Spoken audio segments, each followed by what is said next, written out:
계속해서 시장 점검해 보도록 하겠습니다. 오늘은 한화자산운용 송재견 정무 자리해 보셨습니다. 어서 오세요. 네, 안녕하세요. 네, 시장 정말 어려운 것 같습니다. 일단 간밤에 이 파월 의장 이 미국 물가 상승률 여전히 높다는 발언이 나오면서 이 국채금리, 10년물 국채금리가 5%를 돌파를 했죠. 국채금리 계속해서 오르고 있는 상황인데 현재 상황 좀 어떻게 바라보십니까?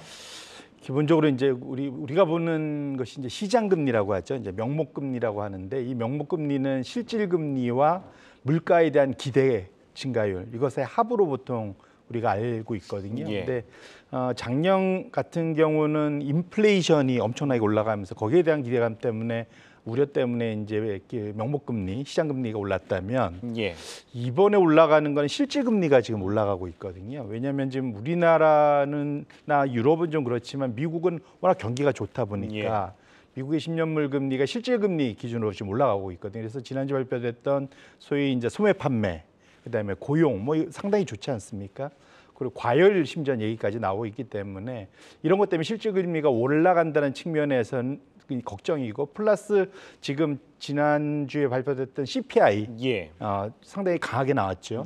그래서 결국은 명목 금리를 이루는 실질 금리와 기대 물가까지 두 양쪽이 다 올라가는 측면에서는 금리가 상당히 좀 강세를 볼 확률이 높다 보셔야 될 것 같고 보통은 그럼 여기서 얼만큼 더 10년 금리가 올라갈 거냐? 과거의 경험을 봤을 때는 연준의 기준금리 정도까지는 터치를 하고 내려왔던 경험이 있습니다.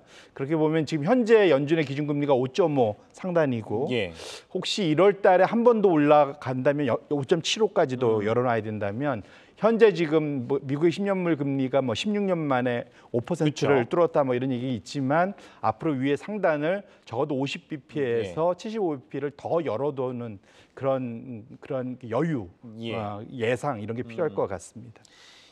뭐 지금 5%를 돌파하긴 했지만 그래도 아직은 조금 더 상단을 열어둬야 된다 말씀을 주셨습니다.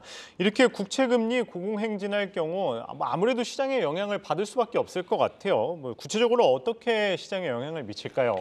사실은 이제 이렇게 되는 것 중에 큰 원인 중에 하나가 지금 실제 금리가 올라가는 것 중에 하나가 실제 경제도 좋지만 공급 물량이 지금 많아요. 기본적으로. 그러니까 결국 금리란 게 딴 게 아니라 돈의 값이지 않습니까? 근데 아무래도 돈을 많이 미국 정부가 빌리다 보니까 이렇게 금리가 돈의 값이 올라가는 겁니다. 근데 지금 대략 연준이 지금 원래는 최대로 많이 사주던 바이어였는데 연준이 계속 줄이고 있지 않습니까? 1년에 9천억 달러를 줄이고 있고 미국의 재정 적자가 나면 결국 이거를 국채발행해서 메꿔야 되잖아요. 맞습니다. 이게 한 1.7조 달러 정도 됩니다. 합치면은 2.56조 달러라서 미국 GDP의 한 10% 되거든요. 그럼 사실은 이만큼씩이 계속 물량이 나온다는 게 당연히 소위 이제 부담이 되고 그런 것이 결국 금융시장 전반의 불안을 가져오고 긴축을 하게 된다. 이렇게 보시면 좋을 것 같고요.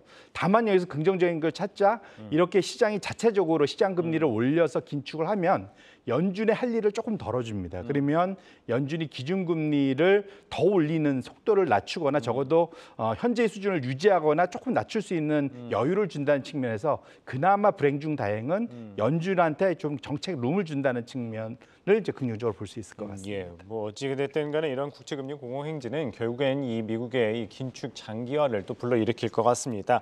앞에서도 잠깐 말씀하셨다시피 9월 CPI 견고하게 나왔죠. 이 소비도 좀 강세를 보인 것 같습니다. 결국에는 계속 반복되는 이야기일지 모르겠지만 연준의 이 긴축을 완화할 근거는 이제 점점 약해지고 있는 상황인 것 같습니다. 이 파월 연설에서 또 11월 매파적 동결 시사를 했지만 또 그 이후에 어떻게 될지 모르겠습니다. 어떻게 바라보십니까? 지금 이제 그러니까 일단은 현재 시장에서 투자자들은 이제 그 소위 높은 수준이 오랫동안 유지된다는 거에 대해서는 다들 동의하신 것 같아요. 그다음에 원래는 지금 지금 직전에 9월 말에 발표됐었던 소위 그 연준의 경제 소위 전망 요약 SEP 여기서는 적어도 하반기 한 번 정도는 더 있을 거다라고 했는데 아마도 그럴 가능성은 조금 낮아진 것 같습니다. 왜냐하면 금리가 좀 빠르게 올라가고 있고 그다음에 이제 뭐 이스라엘 팔레스타인 그런 전쟁 뭐 이런 우려 때문에 연말까지 남은 두 번의 FOMC에서 금리 인상 가능성은 매우 낮지만 오히려 1월 달 그 사이에 나오는 물가 수준이나 현재의 그런 소위 경제 성장률 같은 걸 감안했을 때 거기다가 이제 이 기간 프리미엄 공급 국채 공급까지 감안하면 1월 달에 연준이 추가로 한 번 정도 금리 인상할 가능성은 충분히 좀 열어둘 필요가 있고요. 어제 뉴욕 경제 클럽에 나와서 당연히 그런 비슷한 말을 뉘앙스를 비쳤습니다. 그래서 아직 지금 여기서 실질적으로 연준의 금리 인상이 완전히 끝나고 동결됐다라고 하기에는 아직 다소 좀 이른 측면이 있겠다 이렇게 말씀드립니다. 예, 그런 가운데 이번 주 계속 이제 미국의 3분기 실적 발표가 이어지고 있죠. 좀 특이할 만한 것이 이제 테슬라 이 3분기 실적을 봐야겠죠. 어닝 쇼크를 기록을 했습니다. 게다가 또 월가에서 애널리스트들이 이 테슬라에 대한 이 목표 주가도 하향하고 있는 상황입니다. 머스크도 컨퍼런스 콜에서 어두운 전망을 내놓으면서 주가가 급락을 했고 또 국내 2차 전지주들까지도 또 영향을 받은 모습입니다. 어떻게 바라보십니까? 당연히 이제 그 테슬라가 소위 말하는 그 소위 전기차 시장의 대장주지 않습니까?